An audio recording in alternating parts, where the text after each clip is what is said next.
আসসালামু আলাইকুম এভরিওয়ান। কল্পরং থেকে একটা এক্সক্লুসিভ অরিজিনাল পাকিস্তানি আসিম জোফা ব্র্যান্ডের একটা ড্রেস নিয়ে চলে এসেছি। হানিয়া আমির এই ড্রেসটা পরে শ্যুট করেছিল। দেখতে পাচ্ছেন ডিপ পার্পলের মধ্যে একটা ড্রেস। ফ্যাব্রিকটা হচ্ছে টুইস্টেড সিল্ক। যারা কিনা শিফন অ্যাভয়েড করতে চাচ্ছেন তাদের জন্য টুইস্টেড সিল্কটা হচ্ছে খুবই সুন্দর একটা ফ্যাব্রিক, একদম স্মুথ এবং হচ্ছে যাতে কাজগুলো একদম পিটানো ওয়ার্ক আছে এই ড্রেসটাতে। দেখতে পাচ্ছেন এখানে যে কামিজটা আছে, কামিজটাই হচ্ছে 3টা পার্ট করা, মিডল পার্ট এবং দুই পাশে 2টা পার্ট আছে, নিচে আরও বর্ডার আছে। আমি জাস্ট এগুলো সব সেট করে রেখেছি।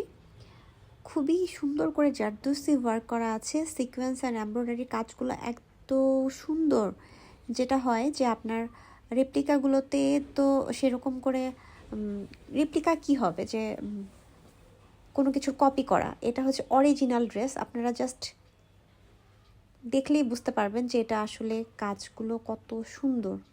অরিজিনাল পাকিস্তানি আসিম জোফা ব্র্যান্ডের একটা ড্রেস। মডেলের ছবি আমি দিয়ে দিয়েছিলাম, আবারও দিয়ে দিব। এই যে দেখতে পাচ্ছেন নিচের প্যানেল, তার নিচেও আর একটা প্যানেল বসবে। এটা হচ্ছে সেই প্যানেল যেটা কিনা জামার সামনে পিছনে দুই পাশেই বসবে। এটার কিন্তু পিছনেও কাজ আছে, পিছনের কাজটা আমি পরে ছবিতে দেখিয়ে দিব। এটা হচ্ছে স্লিভের পার্ট, স্লিভেও ফুললি কাজ করা আছে। আর যে চিকন প্যানেলটা দেখালাম সেইটা কিন্তু এই বড় কাজটার নিচে বসবে। এটা হচ্ছে প্যান্ট, প্যান্টটা হচ্ছে টুইস্টেড সিল্কের মধ্যে আছে।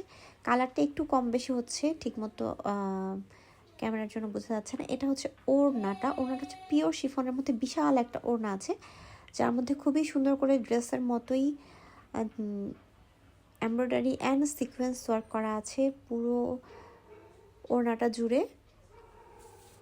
একদম সফট তুলতুলে একটা শিফন, যেটা হয় পাকিস্তানি ড্রেসের, যেটা হচ্ছে বৈশিষ্ট্য সেরকম। আর তার মধ্যে খুব সুন্দর করে ফুললি এমব্রয়ডারি ওয়ার্ক করা আছে। ড্রেসটা হচ্ছে 3 পিসের একটা ড্রেস, যেটা হচ্ছে টুইস্টেড সিল্ক ফ্যাব্রিকের মধ্যে আছে। সো